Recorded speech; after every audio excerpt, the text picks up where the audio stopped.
నమస్కారం. మాతృ దినోత్సవం ప్రత్యేక కార్యక్రమానికి స్వాగతం. అమ్మ మాటల కందని మధుర భావం, పెదవులు పలికిన మాటల్లోనే కమ్మని మాటే అమ్మ.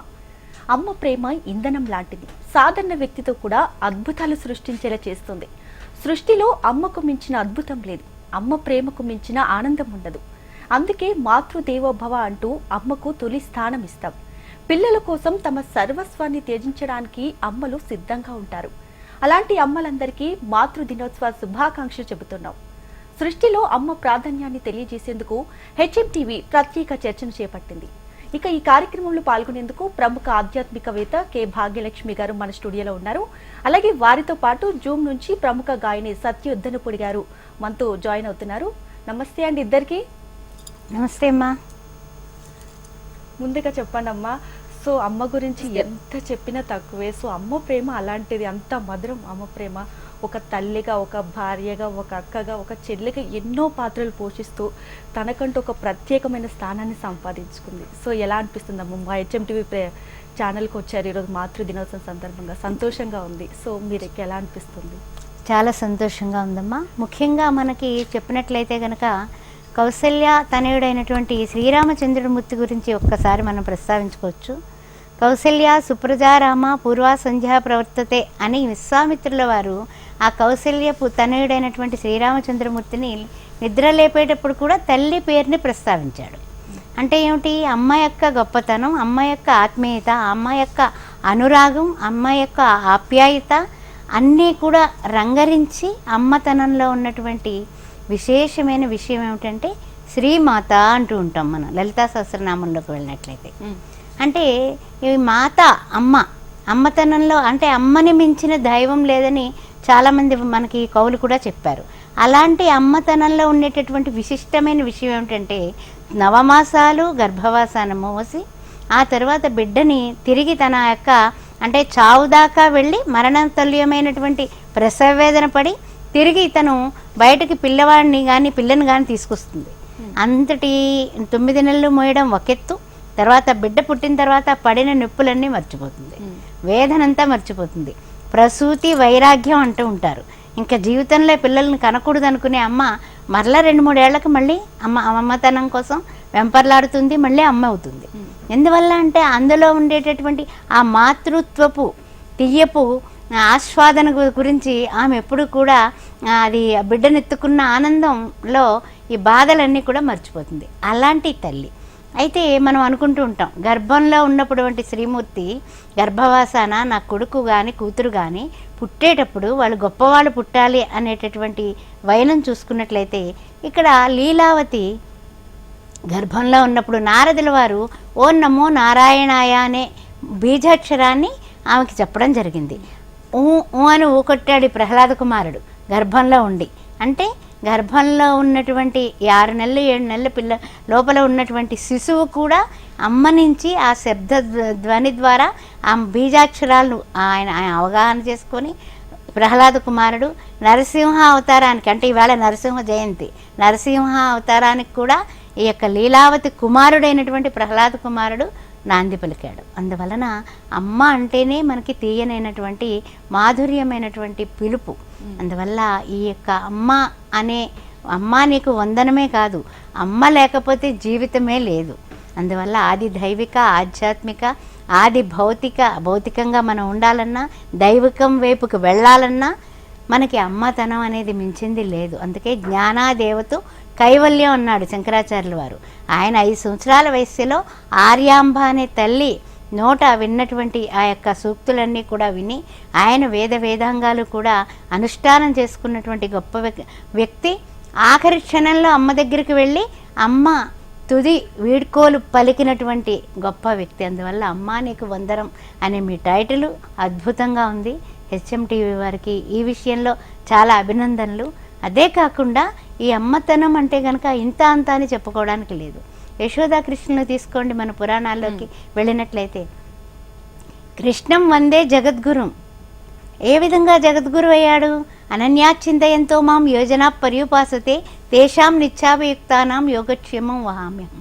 అంతటి వాడు కూడా ఆ అమ్మ యశోద రోటికి కట్టేస్తే కనుక ఆయన కట్టించుకున్నాడు. అంతేగాని నేను భగవంతుడిని అని చెప్పలా. అలాగే శ్రీరామచంద్రమూర్తి ఆకాశంలో ఉన్న చందమామను తెమ్మని కౌసల్యాదేవి అద్దంలో చూపిస్తే నిజమే మా అమ్మ చందమామను తెచ్చిచ్చింది అన్నాడు. అందువల్ల అమ్మతనంలో ఉండేటటువంటి అద్వితీయమైనటువంటి అనుభూతి ఇంత అంతా కాదమ్మా. ఈనాటికి కూడా ఇప్పుడు దేశమాత దేహమాత అని అంటూ ఉంటాం. దేశమాత అంటే మన భరతమాత, దేహమాత అంటే మన తల్లి, మన అమ్మ. అదే కాదు, ఇప్పుడు నిజంగా చెప్పాలంటే వారికి పంపించిన అందరూ కూడా, అమ్మలందరూ కూడా నిజంగా యుద్ధానికి పంపించి జై జవాన్ జై కిసాన్ అన్నట్టుగా వారందరికీ కూడా మనం సాల్యూట్ చేయాలి. ఎంతటి గొప్పతనం అమ్మ, ఏ తల్లికి ఎంత త్యాగం ఉంటుంది. నా కొడుకు నాకే సొంతం అనుకునేటట్టు మొన్న మురళీ నాయక్ గారు ఆయన అమరం చెందారు. అట్లాంటి ఆయనకి అమర్ రహే అండమే కాదమ్మా, మనందరం కూడా తల్లికి 2 చేతులు జోడించి ఆమె పాదాలకి నమస్కారం చేద్దాం.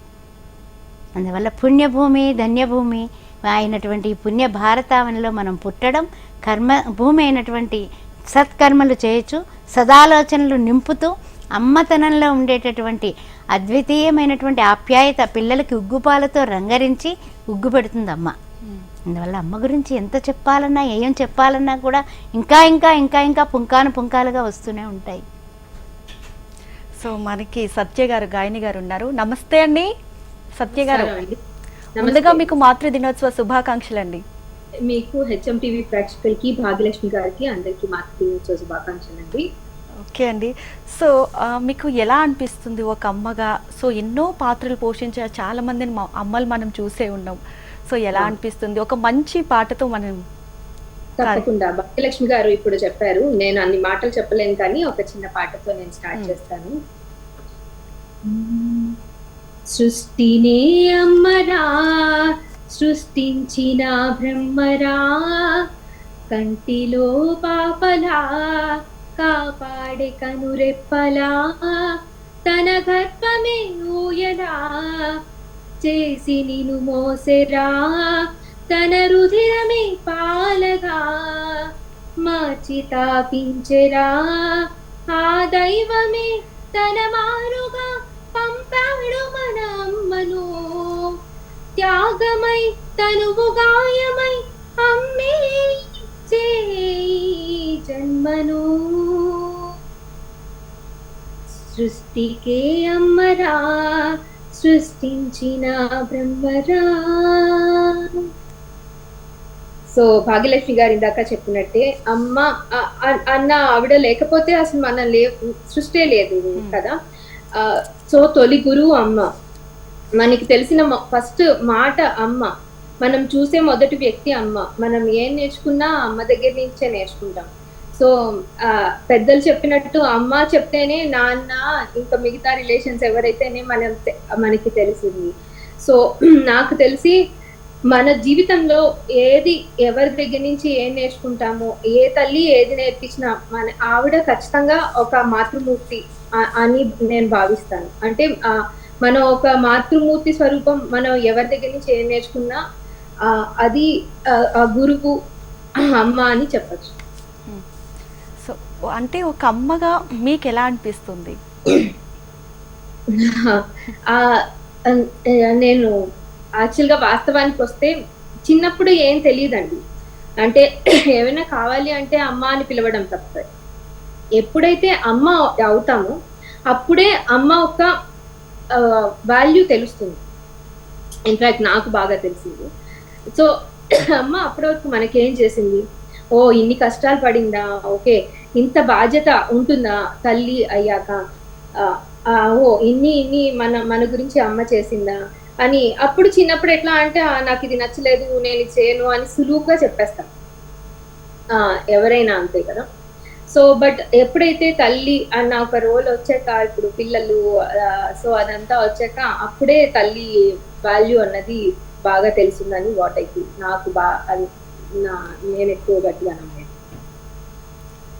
ఓకే సత్య గారు. సో అమ్మగారు మీరు చెప్పండి, ఇప్పుడు ఒక అమ్మాయికి అమ్మ అవసరం పుట్టినప్పటి నుంచి పెళ్ళయ్యే వరకు ఆ అమ్మ అవసరం చాలా ఇంపార్టెంట్. సో మరి మీరు అలాంటి ఫీలింగ్స్ ఏమైనా షేర్ చేసుకోవాలనుకున్నారు? సో దానికి సంబంధించి డెఫినెట్గానమ్మా ఏంటంటే కనుక మన వేదాలు చెప్పినటువంటి విషయం కూడా మాతృదేవోభవ అని వేదాల్లో కూడా తల్లికే ప్రథమ పీట వేశారు. అదేవిధంగా అమ్మవారు రూపంలో మన ఆడవాళ్ళందరం కూడా ఆ ఆడపిల్ల పుట్టింది ఇంట్లో అనగానే మహాలక్ష్మి పుట్టింది అంటారు, అంతేగాని ఇంకా వేరే మాట రాదు. అంతే లక్ష్మీ స్వరూపం.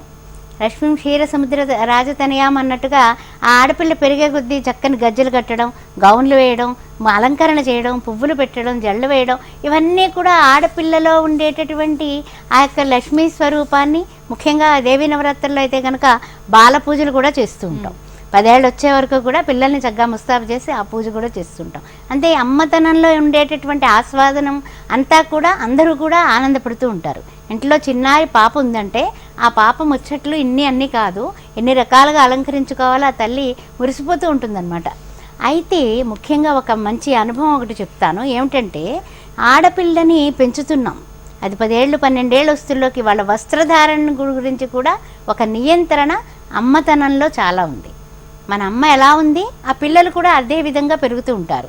అదే విధంగా చక్కని వస్త్రధారణ చేసుకోవడం, శరీరాన్ని కప్పుకునే వస్త్రాలు ధరించడం అనేది కూడా అమ్మతనంలో అమ్మలు నేర్పించాల్సినటువంటి మొదటి పాఠం అని చెప్పుకోవచ్చు.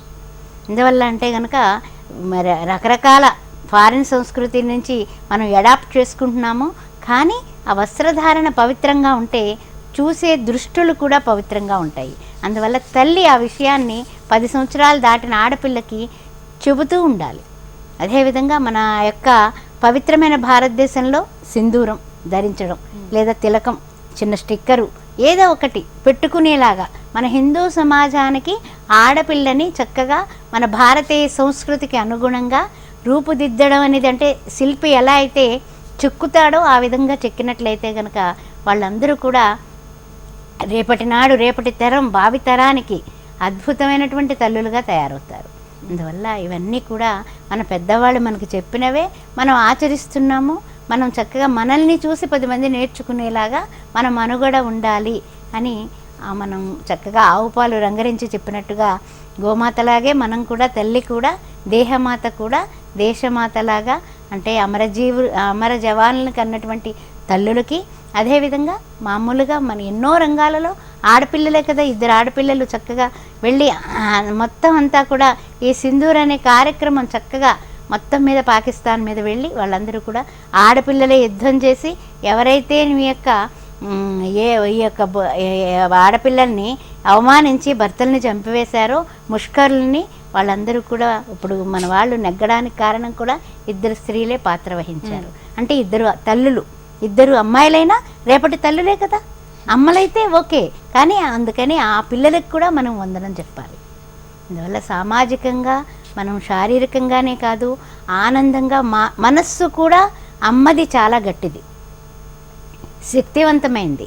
సాత్విక గుణం ఉంటుంది, రజోగుణం ఉంటుంది, తమో గుణం ఉంటుంది. స్త్రీ అంటే ఒక మహిళ నిలబడాలి అంటే వెనకాల ఒక ఆడపిల్ల బయటకు వచ్చి చక్కని ఉద్యోగం చేస్తోందంటే వాళ్ళ అమ్మ తీర్చిదిద్దితే సుమా అన్న విషయాన్ని మనం అనుకోవచ్చు. ఈవేళ దేశం పైలట్లు ఉన్నారు. అదేవిధంగా మనకి చెప్పాలంటే కనుక ఇంకా చక్కని రంగాలలో ఎంతోమంది పారిశ్రామికవేత్తలు ఉన్నారు, ఆడవాళ్ళు. ఆ స్త్రీ అంటే ఏమిటి, వాళ్ళ అమ్మల యొక్క త్యాగమే కదా. ఇప్పుడు పాటలు పాడతారు పిల్లలు ఎంతో అందంగా ఆనందంగా, ఇందాక మన సత్యగారు పాడినట్లు. వాళ్ళ అమ్మగారు ఎంతో చక్కగా అమ్మ నువ్వు పాడగలవు అని కాన్ఫిడెన్స్ ఇస్తేనే కదా ఈవేళ ఆవిడ మనకి చక్కగా ఎంత మంచిగానో అమ్మతనం గురించి చెప్పారు, పాడారు. ఆ విధంగా అన్నిటిలోనే కూడా అమ్మ తండ్రి పాత్ర సంపాదించి వాళ్ళకి చక్కగా వాళ్ళ పెంపకం గురించి మంచి మార్గం చూపించడం మార్గదర్శి తండ్రి అయితే అసలు వాళ్ళది నేర్పి, అంటే అక్షరాత్మిక అంటూ ఉంటాం అమ్మవారిని. అక్షరాలకి ఆమె అమ్మవారే స్వరూపం.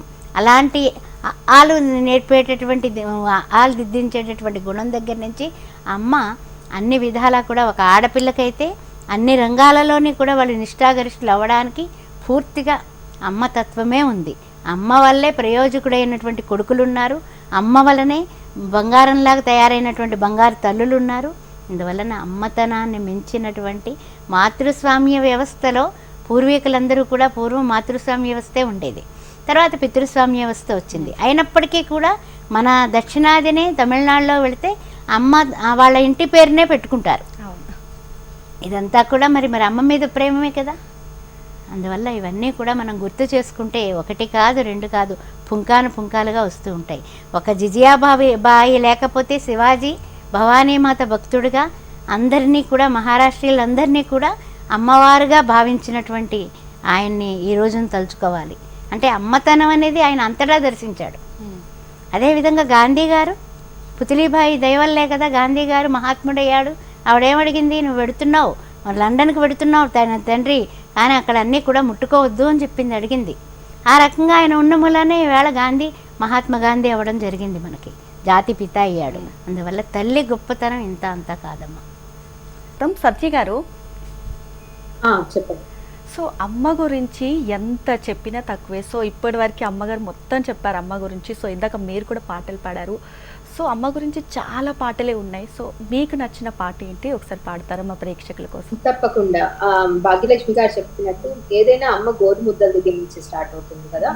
సో అట్లాంటి గోరు ముద్దల నుంచే మంచి అన్న ఒక చిన్న చిన్న ముద్దలు ఆవిడ చెప్పినట్టు వస్త్రధారణ అయితేనే, అమ్మ ఇది చేయాలి, అది చేయాలి, ఇది చేయకూడదు అన్నదైతేనే, అమ్మ మా గోరు ముద్దలు చెప్పే దగ్గర నుంచి చిన్న చిన్నగా చెప్పడమే మంచిది అని నేను కూడా భావిస్తున్నాను. సో అలాంటి పాటే ఒకటి పాడతాను. ఓకే. వెండికి నేనొక చేతను దాల్చిన అమ్మ గొంతులో పాట, వెండికి నేనొక చేతను దాల్చిన అమ్మ గొంతులో పాట,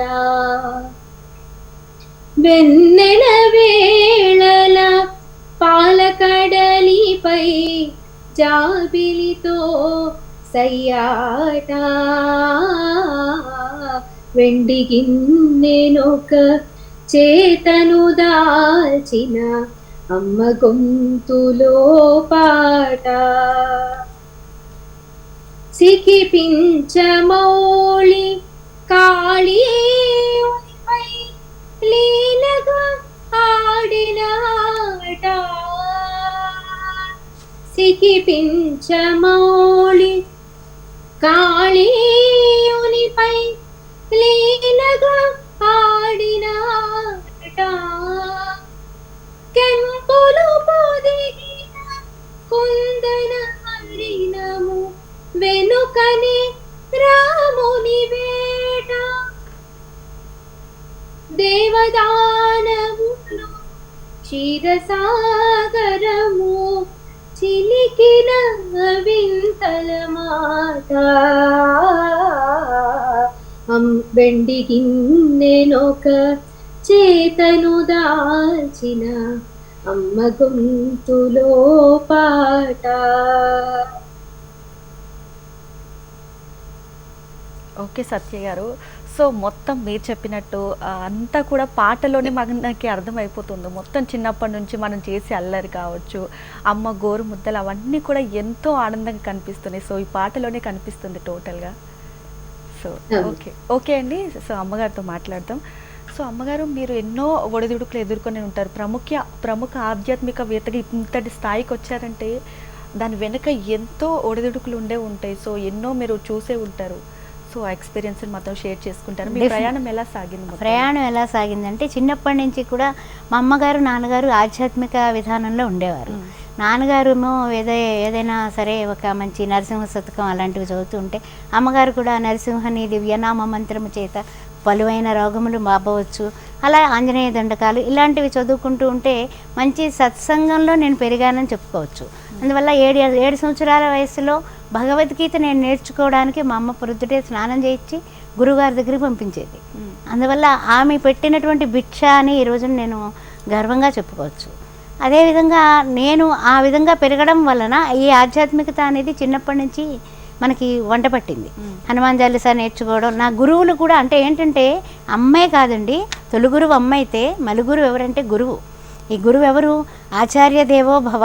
ఈ ఆచార్య దేవో భవ ఎవరంటే మా ఊర్లో ఒక టీచర్ గారు ఉండేవారు, అమ్మన మేస్టార్ అని. ఆవిడ ఎంతో ఆనందంగా మా అందరికీ హనుమాన్ చాలీసా నేర్పించారు. 4వ తరగతి 3వ తరగతిలోనే హనుమాన్ చాలీసా పారాయణలు చేయటం, ఆ విధంగా కొంచెం ఆధ్యాత్మిక చింతన అనుభవిక జ్ఞానం వైపుకి ప్రయాణం కొనసాగడమే కాకుండా నా కూతుర్ని కూడా చదువు అనేది చాలా మంచి విధానం ఉంది, అందువల్ల యూనివర్సిటీలో జాయిన్ అయ్యి నువ్వు చదవాల్సిందే, ఆ పుస్తకాలు బండిల్స్లా ఉన్నాయి నేను చదవలేకపోతున్నానంటే ప్రోత్సహించి చదివించి ఇవాళ మన తెలంగాణ గవర్నమెంట్లో చాలా ది బెస్ట్ ఆఫీసర్గా ఉంది తను.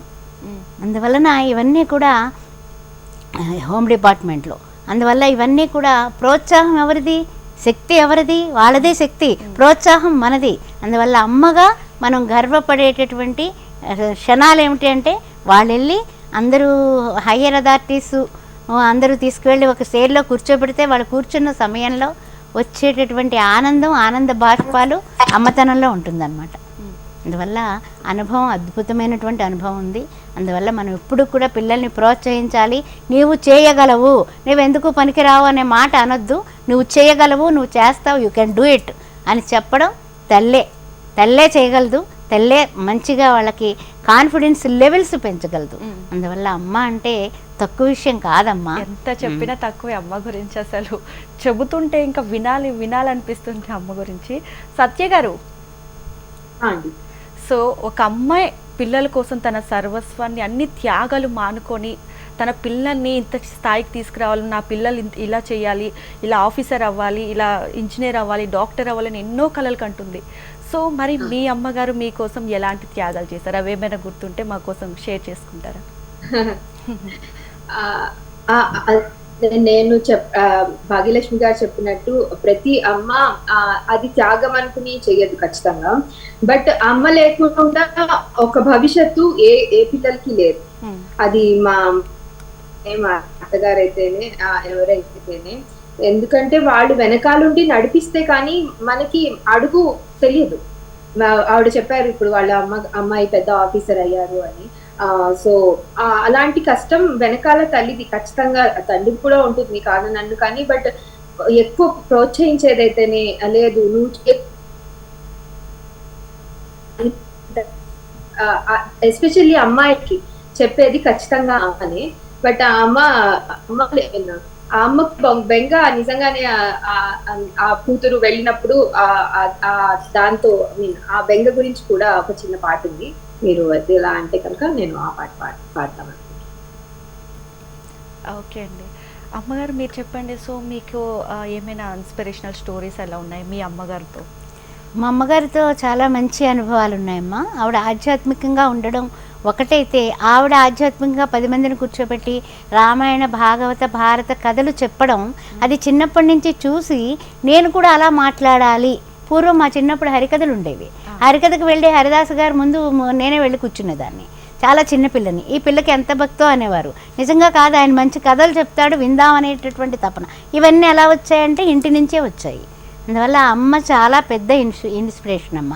అందువల్ల ఈ రోజున మాట్లాడగలుగుతున్నామంటే, ఈరోజు చక్కగా మనం ఆధ్యాత్మికంగా మనం ఉండగలుగుతున్నామంటే అది అందరికీ వంట పట్టదు, అమ్మ నుంచే వస్తుంది అది. ఇప్పుడు ఆవిడ చెప్పారు మన సత్యగారు, అమ్మ రంగరించి పాటలో చెప్పారు, రంగరించి గుపాలు పట్టినట్టుగా ఉంటుందని. అందువల్ల అమ్మ నుంచి మనము బ్లడ్డే కాదమ్మా, ఫుడ్డే కాదు, హెడ్డే కాదు, ప్రతి నిమిషము అంగాల్లో కాదు, రోమాల్లోని కూడా అమ్మ యొక్క ప్రమేయం చాలా ఉంటుంది. తండ్రి బీజకారకుడు అయినప్పటికీ కూడా అమ్మని మించిన దైవం ప్రపంచంలో లేదు. అందువల్ల అమ్మకి ఎప్పుడు కూడా చేతులు జోడించి మనం ఎప్పుడు రుణపడే ఉంటాం. అందుకే మాతృదేవోభవ అంటూ అమ్మకి మొదటి స్థానాన్ని ఇస్తారు. పురాణాల నుంచి కూడా ఇదే కంటిన్యూ అవుతుంది. అదేమ్మా, అందువల్లే కదా కౌసల్య సుప్రజారామ అన్న, లేకపోతే వసుదేవ సుతం దేవం కంస చాణూరమర్దనం దేవకీ పరమానందం కృష్ణం వందే జగద్గురు. దేవకీదేవి పరమానంద పడింది, కానీ ఎక్కడ పెరిగాడు? యశోదా కృష్ణుడిగా పెరిగాడు. అందువల్ల ఆ కృష్ణ పరమాత్మ ఈ రోజుకి కూడా అంటూ ఉంటాం కదా, చేత వెన్న ముద్ద చెంగల్వ పూదండ, తల్లి తండ్రి గురువు దైవము కూడా నీవే కృష్ణ, ఆఖరికి నా భర్తవి కూడా నీవే కృష్ణ అని అంటూ ఉంటాం. మన పిల్లలు కూడా నీవే కృష్ణ, కృష్ణుల్లా పోల్చుకుంటాం. మగ పిల్లాడు పుడితే, ఆడపిల్ల పుడితే అమ్మవారు లక్ష్మీదేవి అంటాం. ఇంక వేరే పేర్లు మనకేం రావు. మన తెలుగునాట ముఖ్యంగా తల్లులందరూ కూడా మురిసిపోతూ ఉంటారు. ఆడపిల్ల ఎదుగుతూ ఉంటే ఆ అమ్మకి భయము ఉంటుంది, ఒక ఆనందము ఉంటుంది. నా అంతదైపోతుంది నా కూతురు అనే ఆనందం, ఎంత ఆనందం, పరమానందం కదా. అద్భుతమైనటువంటి ఆ ఫీలింగే వేరు. వాళ్ళని తీర్చిదిద్ది సరైనటువంటి స్థానంలో నిలబెట్టినాడు ప్రతి తల్లి కూడానమ్మా. మాతృమూర్తులందరికీ కూడా మనం వందనం చెప్పాలి. విద్యాబుద్ధులే కాదు, ఎలా ఉండాలి, ఈ సంఘంలో ఎలా నడుచుకోవాలి, ఎలా ఉంటే మనం గౌరవించబడతాం. ఎత్ర నార్యంతు పూజ్యంతే అన్నాడు. అంటే ఎక్కడ ఎవరైతే ఆడవాళ్ళు పూజింపబడతారో అంటే ఆ పూజింపబడేలాగా నీ యొక్క బిహేవియర్ ఉండాలి కదా, యాటిట్యూడ్ ఉండాలి కదా, ఆ తర్వాత అదేవిధంగా నీవు ప్రశాంతంగా ఉండాలి కదా, అదేవిధంగా ఇంకా చెప్పాలంటే నీ యొక్క నడకలోనే మాటనందున మంచి, మనసునందున మంచి, నీ యొక్క చూపునందున మంచి ఉంటే తప్పనిసరిగా భగవంతుడు నిన్ను మెచ్చుతాడే. అందువల్ల అమ్మ అంటే ఒక్కళ్ళు ఇద్దరు కాదు, మొత్తం మన యొక్క తల్లులందరికీ కూడా మనం పాదాభివందనం చేయాల్సిందే. దేశమాతలు, దేహమాతలు, అదేవిధంగా వేదమాతలు, పుణ్యభూమి అయినటువంటి ఈ యొక్క దేశంలో మనం పుట్టడమే మన అదృష్టం. అమ్మ నీకు వందనం. ముఖ్యంగా అమ్మలు తన కూతుర్ని అత్తారింటికి పంపించేటప్పుడు ఎంతో ఎమోషనల్గా ఫీల్ అయిపోతుంటారు. ఇంకా అమ్మాయి వెళ్ళిపోతుంది అని ఒక ఫీలింగ్ ఉంటుంది. అది చెప్పలేనటువంటి ఫీలింగ్ అమ్మ. మనం 10 ఏళ్ళలో 20 ఏళ్ళలో కాదు, 20 సంవత్సరాలు 25 సంవత్సరాలు కానీ చదువులు అవ్వటం లేదు. అయిన తర్వాత ఒక చేతిలో పెడతాం. పెట్టిన తర్వాత ఆ పిల్ల ఏ అర్ధరాత్రి ఫోన్ చేస్తుందో అని భయపడి చచ్చేటటువంటి అమ్మలు ఎంతమందో ఉన్నారు. క్లారిటీగా చెప్తున్నాను. అత్తగారు ఎలా చూసుకుంటుందో, మామగారుతో ఎలా నడుచుకుంటోంది పిల్ల, గబుక్కన పొద్దున్నే లేచే అలవాటు లేదు, అమ్మ దగ్గర కాబట్టి సాగిపోతుంది.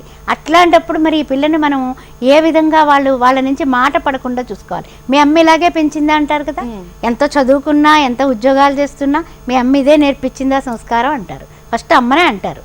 అందువల్ల మంచికి అమ్మే, చెడుకి అమ్మే ముందొస్తుంది పేరు. అందువల్ల ఆ పిల్లని ఒక అయ్య చేతిలో పెట్టినటువంటి విధానంలో కూడా మన భారతీయ సంస్కృతిలో వివాహం అనే ప్రక్రియ ఉంది కాబట్టి ఆ వివాహ ప్రకారము మనం కన్యాదానం చేసి వాళ్ళకి ఇచ్చేసాం. కానీ ఆ పిల్ల ఏ అర్ధరాత్రి కాడన్నా ఫోన్ చేసినా, పొద్దుపోయిన తర్వాత మాట్లాడినా, లేకపోతే బాధపడినా మనము ఆడవాళ్లే విలవిల్లాడిపోతారమ్మా. తండ్రికి నిదానించే చెప్తారు, నెమ్మదిగా చెప్తారు, కానీ వీళ్ళలోగా చాలా ఘోషపడిపోతారు. అందువల్ల అమ్మను మించిన దైవం ప్రపంచంలో ఎవరు లేరమ్మా. అమ్మ, లాస్ట్గా మీరు HMTV తరపున అమ్మలందరికీ ఏం చెప్పాలనుకున్నారు? ఒక్క వర్డ్లో చెప్పేసి. ఓకే అమ్మా, అమ్మలందరికీ కూడా నేను వందనం చేస్తూ, అమ్మల్లో ఉండేటటువంటి అమ్మతనానికి శిరస మనస వాచ మీ అందరూ కూడా ఇంకా మంచి అమ్మలుగా అయిపోండి. ఇంకా పిల్లల్ని కూడా మంచి తల్లులుగా ఉండేలాగా మీరు తీర్చిదిద్దండి. అందువలన ఇప్పుడు ఇంట్లో దీపం వెలిగిస్తేనే కదా ఇల్లు చక్కబెట్టుకుంటాం. అలాగే మీ పిల్లల్లో జ్ఞాన జ్యోతిని వెలిగించండి. అందువల్ల అమ్మవారిలాగా అమ్మాయిల్ని తీర్చిదిద్దండి. ఓకే అమ్మా, థ్యాంక్ యూ. సో మాతృ దినోత్సవం సందర్భంగా స్టూడియోకి వచ్చారు. అలాగే సత్య గారు, మీకు కూడా థ్యాంక్స్ అండి. సో ఎంతో మాతృ దినోత్సవమైన రోజు వచ్చి చాలా విషయాలు కూడా షేర్ చేసుకున్నందుకు థ్యాంక్ యూ అమ్మా ఇద్దరికి. ఇది ఇవాల్టి మాతృ దినోత్సవ ప్రత్యేక కార్యక్రమం. చూస్తూనే ఉండండి HMTV.